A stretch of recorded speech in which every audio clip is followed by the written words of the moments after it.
कैसे हैं आप सभी लोग। एक बार फिर से स्वागत है आपका हमारे YouTube channel study with Yogesh में। आज आप लोगों की जो जीएस की थर्ड नंबर की क्लास है वो इवनिंग में आएगी, ठीक है।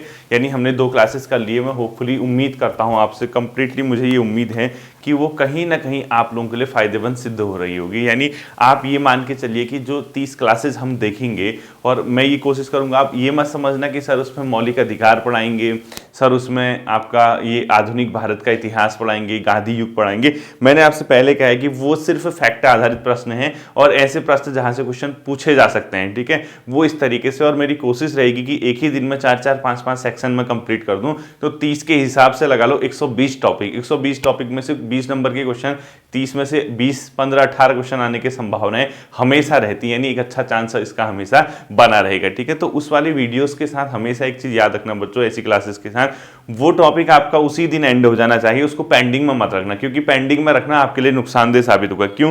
क्योंकि आज से 1 महीने बाद आपका पहला पेपर हो जाएगा पुलिस कांस्टेबल का। 1 महीना भी नहीं बचा है, आप लोग जानते ही हैं। कितने दिन बचे होंगे? लगभग 26-27 दिन बचे हैं। तो अगर आप उसको आज पेंडिंग में रखते हैं तो कल फिर दूसरी वीडियो आ जाएगी, यानी आप लोगों के लिए खुद ही बर्डन हो जाएगा। और बर्डन होगा तो आप ये मान के चलिए वो पेपर के टाइम पे फिर जब लास्ट के 5-6 दिन बचे होंगे ना, तब कुछ नहीं पढ़ा जाता। इस चीज़ को हमेशा ध्यान रखना, क्योंकि लास्ट के 4-5 दिन आपको मैं टोटली समझाने वाली वीडियो दूंगा कि एग्जामिनेशन हॉल पर क्या करना है, कैसे करना है, किस तरीके से चीज़ों को डील करना है। यानी 2-3 क्लासेस लास्ट की एंड वाली आपको सुना के आपको मोटिवेट करके एग्जामिनेशन हॉल तक भेजना मेरा भी क्या बनता है, दायित्व बनता है, ठीक है। तो कहीं ना कहीं कहने का ये मतलब है वो क्लासेस आपके लिए पक्का मान के चलना। यानी जीएस में जो आपको डर है, जो आपका जीएस का अंदर से भय है, जो हमेशा आपका रहता है, और उत्तराखंड और हिंदी पढ़ने के बाद फिर भी अगर आपको जीएस में अभी डर लग, देखिए एक चीज़ देखी होगी आपने, जब यूके ट्रिपल एससी पेपर करा रहा था तो बच्चों ने हमेशा उत्तराखंड को फोकस किया, क्योंकि वो उत्तराखंड के क्वेश्चन ऐसे पूछता था कि कहीं ना कहीं समस्या उत्पन्न होती ही थी सामने वाले के पास, ठीक है। और जीएस उतनी हार्ड नहीं पूछता था, जीएस के क्वेश्चन उसके एनसीईआरटी आधारित ही रहते थे, तो कहीं ना कहीं छात्र उसको कर ही आते थे। लेकिन यूकेपीएससी के साथ थोड़ा सा डिफरेंट टाइप का क्राइटेरिया है। डिफरेंट का मतलब वो, मैं ये नहीं कह रहा कि वो जीएस हल्की या टफ पूछेगा, मैं ये कह रहा हूं कि वो उत्तराखंड ठीक ठाक पूछता है, यानी उत्तराखंड ज्यादा हार्ड नहीं पूछेगा। अगर उत्तराखंड ज्यादा हार्ड नहीं पूछता है तो बचा क्या? जीएस वाला सेक्शन। यानी कहीं ना कहीं स्कोरिंग जो पोर्शन होगा वो जीएस का। अगर हम लोग सिलेक्शन लेने के लिए तैयारी कर रहे हैं, हम ये नहीं कि कोई अनुभव लेने के लिए अपनी तैयारी कर रहे हैं, कहीं ना कहीं हम लोग भी ये चाहते हैं कि हमारा सिलेक्शन हो, हम लोग सेलेक्ट हो जाएं। इस चीज को हमेशा आपको क्या रखना है, माइंड पे रखना है, ठीक है। उसी आधार पे अपनी स्ट्रेटेजी को बना के चलो, उसी आधार पे अपने आप को क्या करना है, आपको पढ़ना है, ठीक है। बाकी किसी भी तरीके से परेशान होने की कोई भी जरूरत नहीं है। पेपर अभी है, बहुत समय होता है बच्चों। अभी देखना मैंने आपसे क्या कहा है, आप कुछ भी नहीं लूसेंट एमसीक्यू पढ़ जाओ जीएस के लिए, आप उत्तराखंड के लिए बार परीक्षावाणी पढ़ जाओ, विंसर ईयर बुक नहीं है तो वीडियोस मैंने करा रखी हैं। यानी 3-4 किताबें आपकी हैं, प्रॉपर जो सोर्स है। इससे बाहर यूकेपीएससी बहुत ज्यादा नहीं पूछता है, करंट अफेयर वगैरह को छोड़ के, ठीक है। यानी आप लोगों को 2-3 जगह बहुत ज्यादा फोकस करना है, एक जीएस वाले सेक्शन में, एक रीजनिंग, एक कंप्यूटर, ठीक है। हिंदी और उत्तराखंड आपने जितना पढ़ा है उसको बिल्कुल भी छेड़छाड़ मत कीजिए। और मैंने अपने टेस्ट पेपर में, आपने एक चीज नोटिस की होगी, हमेशा मेरे टेस्ट पेपर में एक क्वेश्चन रह रहा है, वहां 2-3 क्वेश्चन, एक विलोम, एक पर्यायवाची और एक मुहावरा, इस टाइप का क्वेश्चन। वो इसीलिए रह रहा है क्योंकि 3-4, 4-5 नंबर के वो क्वेश्चन ऐसे रखे जाते हैं ताकि उसको और भी आप लोग ध्यान दो। क्योंकि देखो पर्यायवाची क्या आएगा बच्चों, ये कोई नहीं जानता, इतना बड़ा सेक्शन है, कुछ भी पर्यायवाची से प्रश्न पूछा जा सकता है। लेकिन हम एटलीस्ट जो प्रसिद्ध मतलब जो बहुत ज़्यादा फेमस टाइप के पर्यायवाची होते हैं, जो पुराने प्रीवियस ईयर में पेपर में आए होते हैं, उस चीज़ को तो हम एटलीस्ट फोकस करके जाए ना। तो जैसे भगवान हैं, देवता हैं हमारे, उनके पर्यायवाची, नदियों के पर्यायवाची, फल के पर्यायवाची, जानवरों के पर्यायवाची, इस टाइप की देवियों के पर्यायवाची, ये बहुत ज़्यादा क्या रहता है, हमेशा से हाईलाइटेड रहता है, हमेशा से क्या रहता है, हॉट मतलब पर्यायवाची रहते हैं। यहाँ से कहीं ना कहीं क्वेश्चन पूछने की संभावनाएं आपकी एग्जाम में रहती है। तो उन चीज़ों को आपने क्या करना है, फोकस करना है पर्यायवाची वाले पोर्शन में, ठीक है। बाकी हिंदी का आप लोग बच्चों देखो इतने सही तरीके से आप लोग जा रहे हैं, आप जैसे मैं टेस्ट पेपर करा रहा हूं ना, पेपर उसी पैटर्न का बनेगा, देख लेना आप लोग। आप जैसे आपको लग रहा होगा हल्की तो करा रहे हैं सर, कहाँ टफ करा रहे हैं, पेपर जिस दिन आएगा ना कहीं सिमिलर पैटर्न पे होगा, देखना आप लोग पेपर को चेक करना, आपको खुद पता चल जाएगा कि पेपर किस तरीके से है, ठीक है। ज़्यादा हार्ड पेपर नहीं बनने वाले हैं, ठीक ठाक बनने वाले हैं, एवरेज पेपर बनने वाले हैं। और जो छात्र निरंतर पिछले 1-1.5 साल से मेहनत कर रहे हैं, 1-2 साल से अच्छे से तैयारी कर रहे हैं, जिसके अपने सिलेबस पे कमांड है, जिनको ये लगने लगा है कि यार हमारा सिलेबस सही तरीके से तैयार है, तो उनके लिए तो ये मान के चले कहीं ना कहीं ये पेपर बहुत ज़्यादा फायदेमंद, बहुत ज़्यादा आसान भी साबित हो सकता है, ठीक है। जिसने वर्क किया है अपने सिलेबस में, जिसने सीमित संसाधनों के साथ अपनी पढ़ाई की है, जिसने सीमित सोर्सेज अपने पास रखे हैं, उनके लिए बहुत फायदा होगा। लेकिन अगर जो बहुत कंफ्यूज टाइप के छात्र होते हैं, यानी अपने पास किताबों का बहुत ज़्यादा बर्डन, किताबों का ढेर बना के बैठे होते हैं, अलग अलग सोर्स रखते हैं, कोचिंग के संस्थानों के नोट्स अलग रखते हैं, यूट्यूब चैनल्स के नोट्स अलग रखते हैं, या अपने किताबों के नोट्स अलग रखते हैं, सेल्फ नोट्स अलग रखते हैं, वो थोड़ा सा कंफ्यूज कर जाते हैं। तो कंफ्यूज अभी जो है, आप अभी तो पेपर है ना, आप देखो ज्ञान के लिए पढ़ते रहिएगा, पूरी जिंदगी पढ़ी है। अभी जहाँ आपका आगे सामने से पेपर है, तो आप लिमिटेड सोर्स के आधार पर क्या करना है, आपको एग्जामिनेशन हॉल पे जाना है। और ये एक बहुत गोल्डन अपॉर्चुनिटी जिसको कह सकते हैं, कि मतलब एक सुनहरा मौका या स्वर्णिम मौका आप लोगों के लिए आपके सामने आया है। और ये सोचना कि हम कहीं ना कहीं जब हम एग्जाम शुरू कर रहे हैं, तो किसी न किसी एग्जाम में तो हम अटकेंगे ही अटकेंगे। यानी कई बच्चों का पुलिस कांस्टेबल का एग्जाम नहीं होगा, क्योंकि उसमें एज वाला फैक्टर है। तो जिनका है उसके बाद, क्योंकि 21 साल 22 साल तो सब हो ही चुके हैं, 22-23 साल से ऊपर ही होंगे अधिकांश छात्र, तो जिनका है उसके बाद वो पटवारी लेखपाल के लिए जाएंगे, same exam, same pattern, same body, ठीक है, उसी तरीके से। उसके बाद आगे फॉरेस्ट गार्ड के लिए जाओगे, उसके बाद आगे आने वाले समय में आप बंदी रक्षक वगैरह का एग्जाम दोगे, आने वाले समय में आप दरोगा का एग्जाम दोगे, आने वाले समय में आप कनिष्ठ सहायक का एग्जाम दोगे। यानी ग्रुप सी के जितने भी एग्जाम हैं, जितने भी पैटर्न हो, 2023 में आपके स्टार्ट हैं, मतलब सारे एग्जाम के रिजल्ट 2023 में आपके आने ही आने हैं, और सभी पेपर आपके 2023 के अंदर होने ही होने। तो ये है कि हम चीज़ों को मतलब बात के लिए ना छोड़ें। हमारी कोशिश ये रहनी चाहिए कि जो पहला पेपर है उसी पेपर में हम हाथ मार जाएं, यानी पहला ही पेपर हम अपना बना लें, तो आने वाले पेपर में आपका कॉन्फिडेंस जो होगा बहुत बेहतर होगा, बहुत बेहतर तरीके से आप कॉन्फिडेंस लेके जाएंगे, और उसमें भी आप अच्छा प्रदर्शन करेंगे। और किसी केस में ऐसा होता है कि आपका पहले एग्जाम में नहीं होता, और ये तो सच है बच्चों, शाश्वत सच है, सिलेक्शन तो उतने ही बच्चों का होगा जितने नंबर ऑफ पोस्ट हैं। अभी कई बच्चों के दिमाग में क्वेश्चन और रहता है, जैसे वो कहते हैं कि जैसे फिजिकल, पुलिस वाले छात्रों का फिजिकल है जिसका 98, 99, 97 आए हैं, सर वो नए बच्चे हैं, क्या पता रिटर्न में क्या स्कोर कर पाते हैं, कितना बेहतर कर पाते हैं, अभी इनका नए बच्चे हैं तो रिटर्न में उतना अच्छा नहीं रहेगा। मैं तो आपसे ये कहता हूँ ना बच्चों, आप 2-2.5 लाख बच्चे हैं पुलिस कांस्टेबल की तैयारी करने वाले, क्या आपको 1500 बच्चे बेहतर नहीं मिल सकते क्या? आप क्यों देख रहे हो 2.5 लाख बच्चों को या 2 लाख बच्चों को? आप ये मत देखो नया कौन है पुराना कौन है, आप तो सिर्फ नंबर ऑफ पोस्ट देखो ना।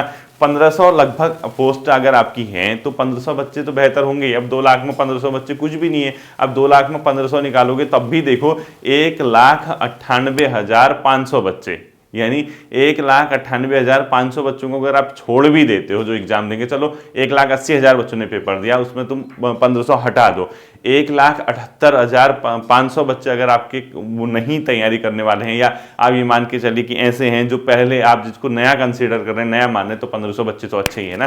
तो हम कभी भी किसी भी एग्जाम में जब जाते हैं, हमें ये बिल्कुल भी धारणा पहले नहीं बनानी चाहिए कि वो कम एज का है, वो यहाँ का है, वो इस जगह से है, तो यहाँ पढ़ाई ऐसी होती है, हम यहाँ पढ़ रहे हैं, ये कोई भी धारणा नहीं है, ठीक है। आप एग्जामिनेशन हॉल पे जाते हो, आज के समय में सोर्स बहुत हैं, यानी पढ़ाई की जो सोर्स हैं वो पर्याप्त मात्रा में उपलब्ध है। वो दौर चला गया है जब सिर्फ देहरादून, सिर्फ उधम सिंह नगर, सिर्फ रुड़की, हरिद्वार और हल्द्वानी के बच्चे अच्छा प्रदर्शन करते थे, क्योंकि वहां पे चीजें अवेलेबल थी। लेकिन आज के समय क्या, आज ही नहीं कह रहा मैं, पिछले 4-5-5-6 सालों के रिजल्ट उठा के देख लो।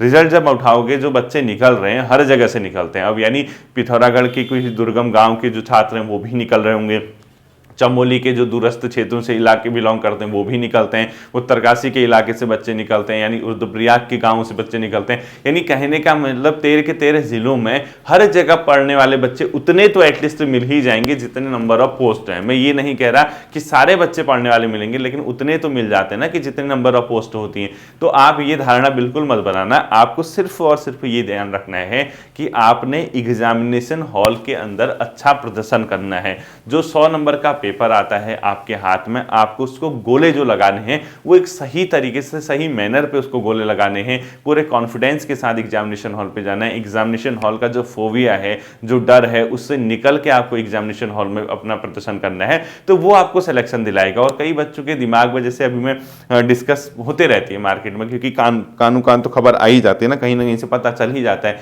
अब जैसे ये पटवारी और लेखपाल का है, उसमें भी देखो मार्केट में इतनी चहल मतलब है, इतनी गर्मी है, लोग ये कहते हैं मतलब मैं सुनते रहता हूँ, ठीक है, यहाँ सर यहाँ से फॉर्म भर लिया तो आपके हिसाब से कट ऑफ सबसे कम कहाँ जाएगी, आप बताइए सर सबसे ज्यादा कट ऑफ कहाँ से जाएगी, सर हमने गलती से यहाँ भर लिया अब क्या होगा हमारा। बच्चों ये मतलब कैसी मतलब बिना तर्क के किसी अतार्किक बात करना बिल्कुल भी सही नहीं है, ठीक है। शब्दों के पीछे या जो भी आप बोलते हैं उसके पीछे तर्क होने चाहिए। कहाँ की कट ऑफ क्या जाएगी, कितनी जाएगी, इसका तो कोई आधार ही नहीं है। ना आपके हाथ में पेपर आया है, ना आपको कुछ पता है, किस आधार पे कह लोगे आप, ना आप ट्रेस कर सकते हो किसने लिखा। बताओ 100 नंबर का पेपर है, हजार नंबर का अगर पेपर होता तब तो मैं कहता कि यार यहाँ की कट ऑफ 900 जा सकती है तो यहाँ की 600 जा सकती है। टोटल ही 100 नंबर का पेपर है, टोटल 100 नंबर का, ठीक है। सेम पेपर पूरे 13 के 13 जिलों के लिए आएगा। 13 के 13 जिलों में पढ़ने वाले बच्चे हैं, तैयारी सब कर रहे हैं, तो आधा नंबर 1 नंबर, इससे ऊपर ज्यादा डिफरेंस नहीं आने वाला। यानी किसी की कट ऑफ 74, किसी की कट ऑफ 72.5, किसी की कट ऑफ 76, यानी कहीं ना कहीं ये मान के चले उसी के इर्द गिर्द होंगे। यानी सभी जिले 2 नंबर, 1.5 नंबर, 2.5 नंबर इसी के अंदर सिमट जाएंगे। और ये पक्का मान के चलना, देख लेना सर ने क्या कहा था, ठीक है। और ये किसी भी केस में कोई भी तय नहीं कर पाएगा कि किस जिले की कट ऑफ कितनी जाएगी, क्या होगी। आपका अभी का काम क्या है, अभी जो एग्जाम आपका लगभग 40-45 दिन के बाद जो आपका पटवारी लेखपाल का है, लगभग 27-28 दिनों के बाद आपका कांस्टेबल का एग्जाम है, तो अभी टोटल फोकस उस एग्जाम की ओर होना है। यानी हमें क्या करना है, हम टोटली फोकस्ड हो जाएं। हमें ये देखना है कि यार अभी सामने एग्जाम है, तो ये फालतू की जो बहस है, फालतू का जो सोचना है, यहाँ ये होगा, यहाँ की ये जाएगी, ये किसी भी तरीके से आपके लिए फायदेमंद नहीं होगा। आप जितना जो समय होता है, लास्ट का समय है, जितना अधिक उसको रिवीजन कर सकते हैं, जितना अच्छे से उसको रिवीजन कर सकते हैं, उतना बढ़िया होगा। और याद होगा आपको, जब एग्जाम हमारे सामने होता है, एग्जामिनेशन डेट हमें पता होती है, तो हमारा माइंड भी ज़्यादा सक्रिय हो जाता है। यानी ये मस्तिष्क जो होता है, इसकी जो इंद्रियां होती हैं वो ज़्यादा एक्टिव हो जाती हैं, और उसको ये पता रहता है कि एक बार पढ़ने से दिमाग में बैठ जाती है। अब देखना कभी भी, अब देखो मुझे तो नहीं पता कि मैं सही कह रहा है गलत कह रहा है, ये मेरा अपना व्यक्तिगत अनुभव है। आप कभी भी देखना, आप नॉर्मल टाइम पे पढ़ रहे होंगे, जब आपका एग्जामिनेशन डेट ही पता नहीं है, कब होगा एग्जाम कब नहीं होगा, अगर नहीं पता होगा तो आप जो पढ़ रहे होते हैं ना, वो बहुत इंटरेस्ट से नहीं पढ़ते हैं, तो वो क्या होता है, आज पढ़ा कल भूल जाता है आदमी। लेकिन जब पता है कि सामने एग्जाम है, इतने तारीख को एग्जाम है, इस टाइम पे अगर आप पढ़ते हैं, चीजें माइंड पे बैठ जाती है, मतलब पक्का मान, क्योंकि माइंड को पता है भाई सामने पेपर है, कुछ तो करना पड़ेगा ना, ऐसे टाइम बर्बाद करके तो कुछ फायदा है नहीं। तो जब सामने पेपर होता है तो हमारा जो मस्तिष्क होता है वो बहुत बेहतर तरीके से भी रिएक्शन करता है, और उसका फायदा हमें क्या होता है कि हम चीज़ों को एक बार पढ़ते हैं, कहीं ना कहीं वो मस्तिष्क में छपने लग जाती है। और आपके पैटर्न में तो ऐसा है, देखो इतने समय से मैं तो खुद ही ये सोचता हूँ यार, जैसे बच्चे आप लोग मार्क्स लाते हैं, आप स्कोर करते हैं अपना टेस्ट वगैरह में, जो आप बताते हैं, जब मैं कम्युनिटी बॉक्स में अपना क्वेश्चन पुट करता हूँ, आप उसका आंसर देते हैं, और जहाँ मैं गलत होता हूँ उसको करेक्ट करते हैं, तो ये बहुत एक मतलब अपने आप में बेहतर चीज़ आप लोग करते हैं, बहुत अच्छा मुझे लगता है। क्योंकि बच्चों के अंदर इस प्रकार का कॉन्फिडेंस, इतना बढ़िया स्कोर करने का, हर चीज देखने का, देखा उत्तराखंड का कुछ भी पूछ लो, अधिकांश छात्र बता ही देते हैं बेसिक क्वेश्चन को छोड़ के, तो क्यों हम अपना फालतू का टाइम उत्तराखंड पढ़ने में अब निकालें, ठीक है। जीएस के अंदर थोड़ा सा दिक्कत होती है, मैं कोशिश करूंगा इन 30 क्लासेस के अंदर जितना भी मुझसे हो सकता है, जितना भी बेहतर चीजें, मेरा अनुभव जितना भी, उसके आधार पर मैं आपको दे सकूं, और आपके एग्जामिनेशन हॉल पर वो चीजें काम कर जाएं, ठीक है। यानी कहीं ना कहीं जो लास्ट की लड़ाई है, अंतिम समय की जो लड़ाई है, वो कहीं ना कहीं आपके एग्जाम तक आपको ले जाए, अच्छे तरीके से आपको ले जाए, और वहां कहीं ना कहीं आपको इन क्लासेस की याद आए, मैं ये चाहता हूं। और ये पूरा डेडिकेशन के साथ है बच्चों, ये कोई ऐसा नहीं है कि यार कुछ भी शुरू कर दिया, कैसे भी शुरू कर दिया। वो तो आप जितना परेशान रहते हैं उतना ही परेशान मैं भी रहता हूं, क्योंकि मैं शिक्षक हूं, और ये मैं तो अकेला हूं, मैं तो इंडिविजुअल हूं, लेकिन मेरे साथ ये देखिए कि कितने लोगों की आशाएं जुड़ी हैं, आप लोगों की उम्मीदें जुड़ी हैं। एक दिन क्लास नहीं आएगी, आप लोग परेशान हो जाएंगे, इतना मतलब बीच में स्किप कर दूं, आप लोग फिर परेशान हो जाएंगे। तो मेरे साथ भी कहीं ना कहीं एक दबाव है, एक प्रेशर रहता है कि यार हाँ, जो चीज़ें हमने बच्चों को समझाई हैं, जिस तरीके से चीज़ें बच्चों को दी हैं, वो हमारे एग्जामिनेशन हॉल पे दिखे। और वो आपकी और मेरी मेहनत, ये सिर्फ मेरी नहीं होगी बच्चों, आपकी और मेरी, हम दोनों की, जब हम लोगों की जो मेहनत है वो कहीं ना कहीं आपस में सही तरीके से अगर टकरा गई तो एग्जाम हमारा निकलेगा ही निकलेगा। और मुझे तो पूरा विश्वास है, कुछ छात्रों को तो मैं मतलब इतना कह सकता हूँ कि इस बार उनका नाम होगा ही होगा। अब मैं नाम नहीं लूंगा, लेकिन मैं जितना मुझे अनुभव है, जितना मैं समझ पाता हूँ एग्जामिनेशन हॉल पे, अगर वो अपनी मिस्टेक ना करें तो कई छात्र तो मेरी नज़र में ऑलरेडी हैं कि कहाँ वो पटवारी बनेंगे, कौन वो दरोगा बनेगा, कहाँ कांस्टेबल बनेंगे। बस एग्जामिनेशन हॉल पे मिस्टेक ना करके आए। मतलब मैं ये नहीं कह रहा कि उनको क्वेश्चन नहीं आएगा, जानबूझ के अगर ए का सी लगा दिया, गलती से सी का डी कर दिया तो 2 क्वेश्चन गलत हो गए तो 2 क्वेश्चन में भी बाहर हो जाता है इंसान, ठीक है। तो सबसे बड़ी चीज है, अब जितना भी समय बचा है हम इसको अच्छे से रिवाइज करें, क्योंकि 20 दिन 25 दिन बहुत होता है, ठंडियों के दिन हैं, लंबी रातें हैं, 5:30 बजे 5-5:15 बजे अंधेरा हो जाता है, सुबह 5:30 6:30 पौने 7 बजे उजाला हो रहा, तो 12-13 घंटे की नाइट आपके पास पूरा अंधकार है। तो उसमें लाइट खोल के तो अगर आप पढ़ने भी बैठते हो, क्योंकि गर्मी के टाइम पे आप देखना 8 साढ़े 8 बजे अंधेरा होता है और 11 साढ़े 11 बजे तक फिर आदमी सो ही जाता है। तो आजकल देखिए 6 साढ़े 6 पौने 7 बजे 7 बजे से भी अगर आप पढ़ने बैठते हो, 11 बजे तक भी बैठोगे तो आपको 4 से 5 घंटे प्रॉपरली स्टडी करने को मिल जाएंगे। तो इतना समय रात को निकालना, मॉर्निंग में चलो सुबह ठंड होती है, थोड़ा लेट उठते हो, 7 सवा 7 6:30 जितने बजे भी उठते हो, सुबह फ्रेश वगैरह सो गए, नाश्ता वगैरह करके उसके बाद फिर पढ़ने, दिन का टाइम है। घर वालों से भी कहिए कि अभी थोड़ा सा मुझे टाइम दे दीजिए। वैसे मुझे लगता है कि सभी के घर वाले देते हैं, ठीक है, पढ़ाई के लिए तो मुझे नहीं लगता कि कोई मना करता होगा। हाँ, लेकिन अगर किसी छात्र के अंदर जिम्मेदारियां हैं, कोई प्राइवेट सेक्टर में काम कर रहा था, उनके साथ तो समस्या रहती है, लेकिन फिर भी बच्चों क्या करें, समय तो निकालना ही पड़ेगा ना। मैं नहीं निकालता क्या आपके लिए, मैं भी तो समय निकाल रहा हूँ। सोचो क्वेश्चन पुट करने हैं, क्वेश्चन देने हैं टाइप के लिए, उसके अलावा वीडियोस देनी है, उसके अलावा टेलीग्राम पे मैसेज छोड़ने हैं, टेलीग्राम पे एक्टिव रहना है। यानी कहीं ना कहीं आप लोग देखना, जब मैं चीज़ों को कर पा रहा हूँ, अपनी जॉब करनी है, जब मैं चीज़ों को इतना डील कर पा रहा हूँ, तो आप भी कर सकते हैं। इंसान सक्षम होता है, बस उसके अंदर डेडिकेशन होना चाहिए, उसके अंदर एक जुनून होना चाहिए कि मैं जो ये कर रहा हूँ इसको करके दिखाऊंगा, तो फिर सब चीज़ संभव है, असंभव कुछ भी नहीं है। और अपनी इस संभावनाओं को, जो आपके प्रॉपर योग बन रहे हैं, कहते हैं ना हमारे पहाड़ में, यार ये तो योग बन रहे हैं, ठीक है, मतलब इस समय आपके योग बन रहे हैं, ग्रह आपके पक्ष में आ रहे हैं, यानी कहीं ना कहीं आपको इसकी जो है मतलब छत्र छाया है, आपका ये मजबूत हो गया, ये वो, तो ये जो योग बन रहे हैं अभी आपके सिलेक्शन के, इसको बनाए रखिए। इस समय में जो 20 से 25 30 35 दिन आपके पास है, भरपूर यूटिलाइज कीजिए। नया कुछ भी नहीं पढ़ना है, बिल्कुल नहीं। मैं तो ये भी कहूँगा, जो जीएस की क्लासेस, जिसको पता है कि जिसकी जीएस अच्छी है, उसको देखने की जरूरत है ही नहीं, ठीक है। ये उन छात्रों के लिए जीएस की क्लासेस हैं जिसको ये लगता है कि यार हाँ, थोड़ा सा हमें सर बता दे तो कहीं ना कहीं लास्ट समय में जो होगा हमें उसका क्या होगा, फायदा मिलेगा, ठीक है। तो इस तरीके से आप लोग जाइए, आप लोग पढ़िए, आप लोग पूरा मोटिवेट रहिए, बिल्कुल भी घबराने की जरूरत नहीं है। हम लोग जीएस की जो आज की क्लास होगी वो इवनिंग टाइम पे आपकी आएगी, और आज की क्लास भले ही वो 7 बजे आए या 8 बजे आए, आपको रात को देखना है तो देखना है, उसको आज ही कंप्लीट करना है, ठीक है। तब तक आप पढ़िए, अच्छे से रिवाइज कीजिए, आज का दिन भी यूटिलाइज कीजिए। फिर मिलते हैं अगले सेशन पर, अपना ध्यान रखिएगा। Thank you.